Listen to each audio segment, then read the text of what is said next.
दोस्तों नमस्कार।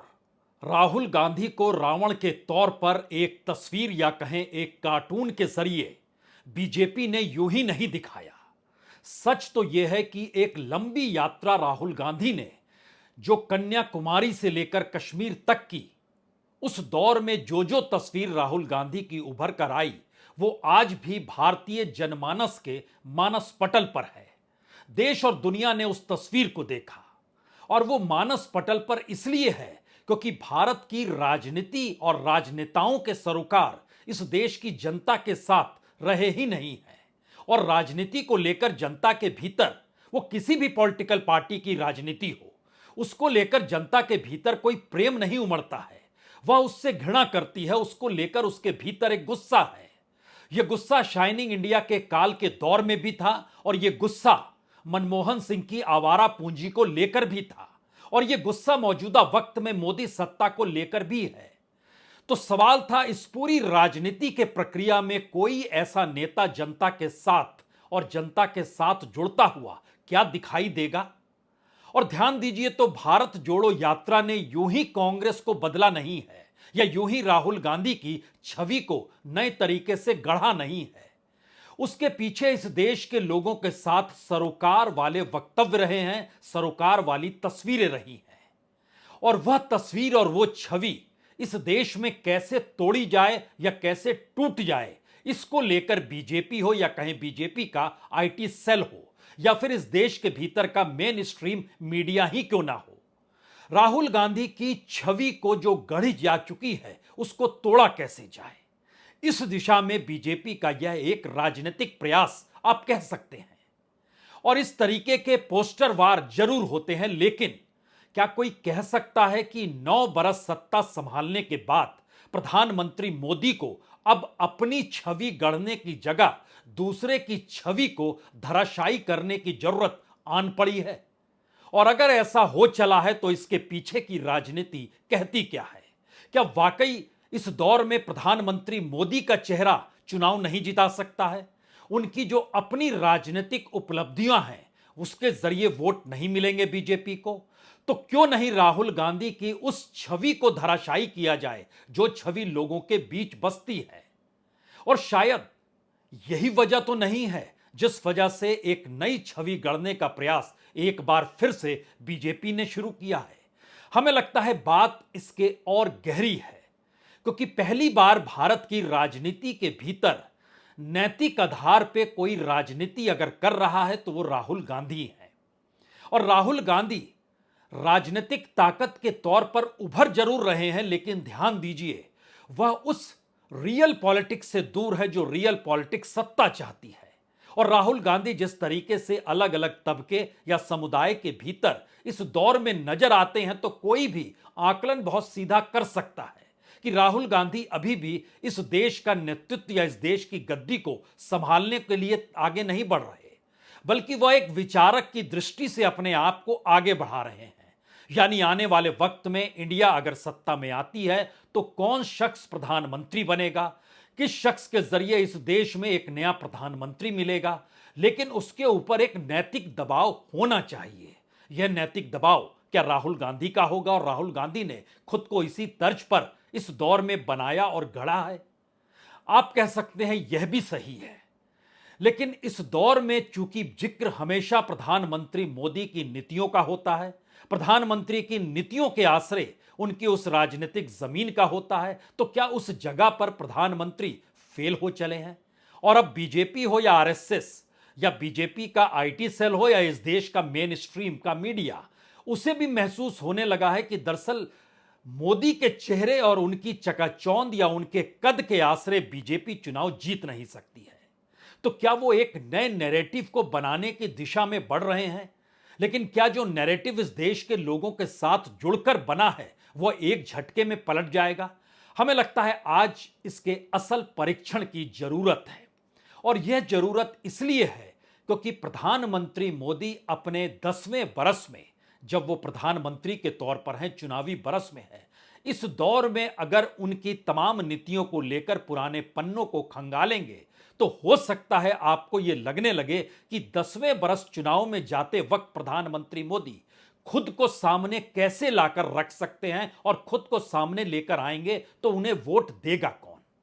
क्योंकि इस देश के अलग अलग मुद्दे, अलग अलग समुदाय के भीतर की अलग अलग परेशानी और विपक्ष का एकजुट होना शायद मैथमेटिक्स के लिहाज से बीजेपी के अनुकूल नहीं है।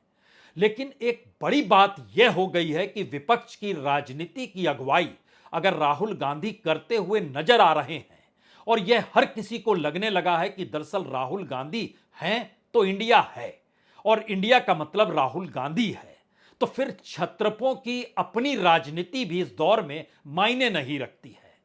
तो क्या राजनीति को साधने के लिए राहुल गांधी को निशाने पर लेने की जरूरत अब बीजेपी को महसूस हो चुकी है? बीजेपी इस दौर में किस परिस्थिति से गुजर रही है, हमें लगता है पहले उसकी परिस्थितियों को आप एक क्षण के लिए जरा समझ लें। आरबीआई की आज ही रिपोर्ट निकल कर आई।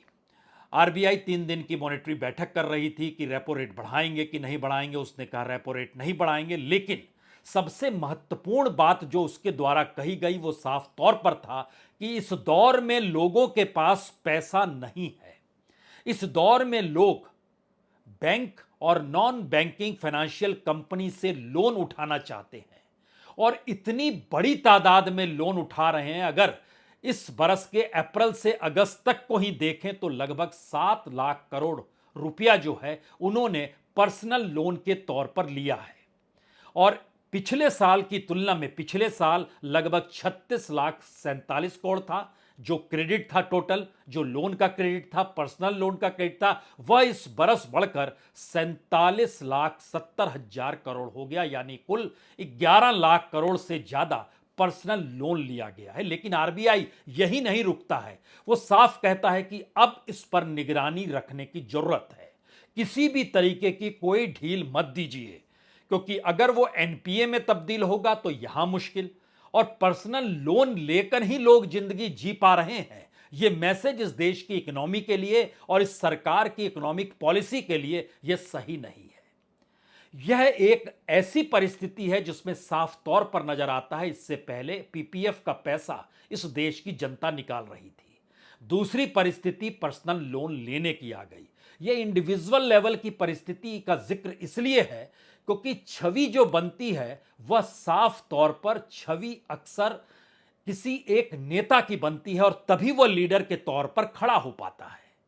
इस दौर में पिछले 9 बरस में प्रचार के जरिए प्रधानमंत्री मोदी ने अपनी छवि जो मेन स्ट्रीम मीडिया को पैसा दे देकर गढ़ी। पैसा देने का मतलब है कि सरकार का प्रचार का बजट पिछली तमाम सरकारों के रिकॉर्ड को तोड़ता चला गया और इतने करोड़ रुपए, अरबों रुपए प्रचार में फूंक दिए गए कि नीतियां पीछे रह गई। प्रधानमंत्री मोदी की तस्वीर सामने आकर खड़ी हो गई। तो क्या यह पहली बार संकट है कि अपनी ही तस्वीर से जी चुराते हुए या अपनी ही तस्वीर को पीछे कर कर अब किसी बनी हुई छवि को तोड़ने का प्रयास हो रहा है? और इसीलिए जो तस्वीर हमने पीछे लगा रखी है, क्या यह तस्वीर इसीलिए है? हमें लगता है एक क्षण के लिए आपको उस तस्वीर की याद हमको दिलानी चाहिए जो भारत जोड़ो यात्रा के दौर में बनी थी। वो तस्वीर क्यों थी? क्योंकि उस वक्त राहुल गांधी लोगों के बीच थे। वह क्यों थे इस दौर में? क्या नेता लोगों के बीच नहीं रहते हैं? नहीं रहते हैं। उनके अपने कोई सरोकार जनता से जुड़े हुए नहीं रहते हैं और लोगों के बीच जाकर उनकी तरीके का जिंदगी जीने का तरीका, हमें लगता है एक चीज और भी याद कीजिए। जिस समय इस देश में महात्मा गांधी ने आंदोलन की शुरुआत की थी जिसमें विदेशी कपड़ों की होली जलाई जा रही थी, तो वो सफर कर रहे थे तमिलनाडु में मैसूर के इलाके में और रेलवे के कंपार्टमेंट में जनरल डब्बे में बैठे थे। उन्होंने जब संवाद बनाया लोगों से तो लोगों ने कहा हम अपने कपड़ों को कैसे जला दें, जो स्वदेशी का मंत्र देकर चलना चाहते थे या खादी का मंत्र जो उस वक्त महात्मा गांधी दे रहे थे। लोगों ने कहा हमारे पास इतने पैसे भी नहीं है कि हम खादी भी खरीद पाए, हमारे पास कुछ है ही नहीं। और जब महात्मा गांधी ने उन्हें देखा कि किसी के भी शरीर पर उस तरीके के पूरे कपड़े नहीं थे जो सामान्य तौर पर शहरों में लोग पहनकर निकलते हैं, तो उसके बाद उन्होंने धोती भी त्याग दी, अपना ऊपर का वस्त्र भी त्याग दिया और उसके बाद वह आधी धोती में आ गए। क्योंकि उनका कहना था मैं कितने लोगों को इस रूप में कपड़े दे सकता हूं, क्यों नहीं मैं इनकी तरह हो जाऊं। और जब वो लोगों की तरह हो गए, उसके बाद लोग उनके बताए रास्ते पर चल पड़े। इस छवि को अंग्रेज चाहकर भी तोड़ नहीं पाए, इस छवि को जिन्ना भी नहीं तोड़ पाए, इस छवि को हिंदू महासभा भी नहीं तोड़ पाई। ये एक ऐसी छवि थी जो लोगों के साथ जुड़ती है। और इसीलिए जब हम इस तस्वीर का जिक्र कर रहे हैं तो एक क्षण के लिए इस तस्वीर को देखिए। लोगों के बीच है, तिरंगा है, राष्ट्रवाद का नारा है, उनके सरोकार हैं, उनकी जिंदगी की जरूरतों से लगातार संवाद हो रहा है। क्या ये एक ऐसी परिस्थिति है जो नए तरीके से तोड़ने की परिस्थिति में भारत की राजनीति आ गई? और क्यों आ गई? हमने एक आरबीआई की रिपोर्ट बताई। दूसरी रिपोर्ट देखिए डिसइन्वेस्टमेंट की रिपोर्ट, जो सरकार की कहती है डिसइन्वेस्टमेंट को लेकर सरकार कैसे फेल हो गई। इस फाइनेंशियल ईयर में टारगेट है 51,000 करोड़ का, लेकिन अभी तक 5,600 करोड़ का ही डिसइन्वेस्टमेंट हो पाया है। पिछले बरस टारगेट था 65,000 करोड़ का, लेकिन निकला कितना? 35,000 करोड़ रुपए। उससे पिछले साल 1,75,000 करोड़ का टारगेट था, लेकिन डिसइन्वेस्टमेंट कर पाए 13,534 करोड़ का। कोविड काल के दौर में तो मुश्किल थी, उस वक्त टारगेट 2,10,000 करोड़ का था, लेकिन सिर्फ 32,000 करोड़ का ही डिसइन्वेस्टमेंट हो पाया। लेकिन कोविड से पहले 1,05,000 करोड़ का टारगेट था, जो 19-20 का बरस था, उसमें 50,000 जो मैक्सिमम गया था वह पा पाए। यानी आपकी इकोनॉमिक पॉलिसी फेल हो रही है। अब आप क्या करेंगे? जब आपके नैरेटिव्स जो आप बनाना चाहते हैं, लेकिन अपने बनाए नैरेटिव्स को आप ही तोड़ रहे हैं, तो इसका मतलब क्या होगा? क्योंकि जनता के भीतर प्रधानमंत्री मोदी को लेकर जो इस दौर में नैरेटिव्स बने हुए थे, वह खूब कहते हैं, सब कुछ कह देते हैं, सब कुछ ट्रांसपेरेंट रखते हैं, इस देश के लोगों से जुड़ जाते हैं, उनको लेकर नीतियां बनाते हैं और ऐसे ऐसे फैसले करते हैं जो लोगों से जुड़े हुए होते हैं। हमको लगता है एक क्षण के लिए इस प्रधानमंत्री का नैरेटिव इस 10वें बरस, जो चुनावी बरस है, यहां आकर क्यों टूटने लगा है, लड़खड़ाने लगा है? इसकी वजह एक है, अगर आप ध्यान दीजिए तो राहुल गांधी के खिलाफ मानहानि का मुकदमा, 2 बरस की सजा, यह पूरी की पूरी प्रक्रिया एक झटके में सुप्रीम कोर्ट आकर डगमगा कर गिर गई, धराशायी हो गई। सबको लगा सरकार ने यह क्या किया, घर तक छीन लिया। यह पहला नैरेटिव था जिसमें विपक्ष को लेकर हानि हो रही थी, क्योंकि यह तस्वीर उभर चुकी थी इस देश के भीतर और इस तस्वीर को लेकर एक परेशानी थी। इसीलिए इस तस्वीर की एवज में इस दूसरी तस्वीर को लाया गया और कहा गया कि आप राहुल को इस रूप में देखिए और इसके जरिए समझिए कि आप किसके साथ खड़े हैं। लेकिन सवाल इस तस्वीर का नहीं है, उस नैरेटिव का है, जो नैरेटिव इस दौर में बन रहा था। और इस नैरेटिव ने एक पहला मैसेज दे दिया। जिस तरीके से राहुल गांधी का सरकारी बंगला लिया गया, संसद सदस्यता रद्द की गई, अदालत ने जो 2 बरस की सजा दे दी, सब कुछ क्या मैनेज चल रहा था? एक साजिशतन चीजें चल रही थी। यह सवाल इसीलिए इस तस्वीर के साथ ही नैरेटिव एक झटके में इस देश के भीतर उलट जाता है। लेकिन एक बात और आपके जहन में आनी चाहिए कि राहुल गांधी का जब जिक्र हो रहा है तो उसके साथ सोचिए किसानों को लेकर। किसान इस देश में 60% आबादी किसानी से ही जुड़ी हुई है और उनके लेकर रिफॉर्म का जिक्र, यानी सुधार का जिक्र कर रही है सरकार, लेकिन किसान उसको काला कानून मान रहा है और आखिर में माफी मांगकर सरकार वापस लेती है। दूसरा नैरेटिव धराशायी होता है। तीसरा नैरेटिव सुप्रीम कोर्ट के फैसले को पलटने की चाहत, चाहे चुनाव आयुक्त कि नियुक्ति का मसला हो, चाहे दिल्ली सरकार को दी गई ताकत को खत्म करने की परिस्थितियां हो। यह एक तीसरी परिस्थिति थी कि इस देश के भीतर कोई इंस्टीट्यूशन मैटर नहीं करता है। उसके बाद जो प्रधानमंत्री हर मुद्दे पर बोलते थे, खूब बोलते थे, एक झटके में मणिपुर तक आज तक नहीं बोल पाए। अडानी कांड को लेकर खामोशी ऐसी बरती कि जैसे लगा ही नहीं कि इस देश में एक झटके में 12-13 लाख करोड़ का वैल्यूएशन गलत तरीके से शेयर बाजार में हो रहा था। प्रधानमंत्री ने चुप्पी थाम ली। अपने ही सांसदों को लेकर, चाहे वो टेनी हो चाहे ब्रिजभूषण हो, दोनों को लेकर प्रधानमंत्री की चुप्पी भी चौंकाने वाली इस देश के लिए रही। लेकिन उससे भी पहले जब चले जाइएगा तो सुप्रीम कोर्ट के भीतर जब राफेल घोटाले का मामला पहुंचा और पेगासस जो जासूसी हो रही थी वह मामला पहुंचा, तो सरकार की तरफ से वकील ने क्या कहा? हम कुछ नहीं बताएंगे। लास्ट आर्गुमेंट यही कहता है, नेशनल सिक्योरिटी का मसला है, हम कुछ नहीं कहेंगे। यह एक नई परिस्थिति निकल कर आई कि देश में हिंदुत्व और हिंदू राष्ट्र के साथ जो नेशनल सिक्योरिटी का इशू उठाकर तथ्यों से भागने की जो सरकार की सोच थी, उसने इस देश के उस इंटेलेक्चुअल क्लास और इस देश के मिडिल क्लास पढ़े लिखे तबके के भीतर भी एक सवाल पैदा किया। सुप्रीम कोर्ट में भी आप जवाब नहीं देते और नेशनल सिक्योरिटी के मुद्दे को ले आते हैं।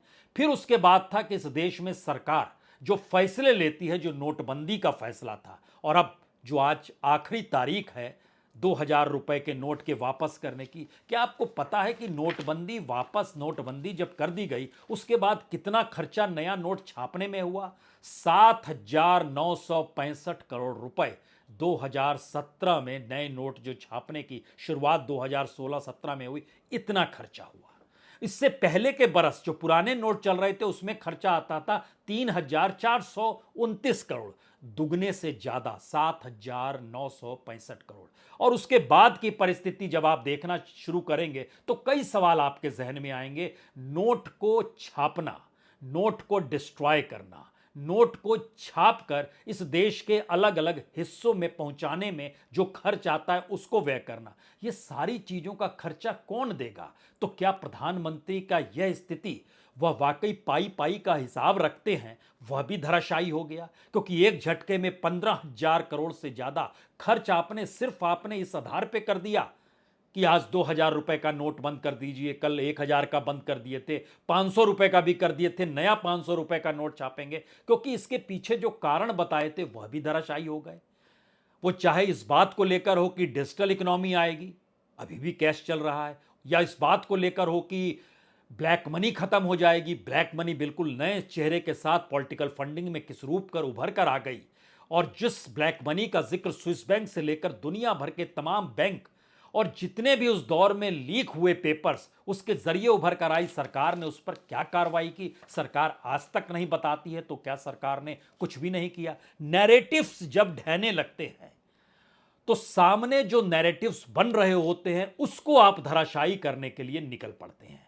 और यह तस्वीर उसी बात का प्रतीक है कि आप उस नैरेटिव को, जो बना हुआ है नैरेटिव इस देश के भीतर में, जिसमें नैतिकता का पाठ होना चाहिए, जिसमें एक ईमानदारी होनी चाहिए, उस परिस्थिति को खारिज करने की दिशा में कैसे बढ़ जाए?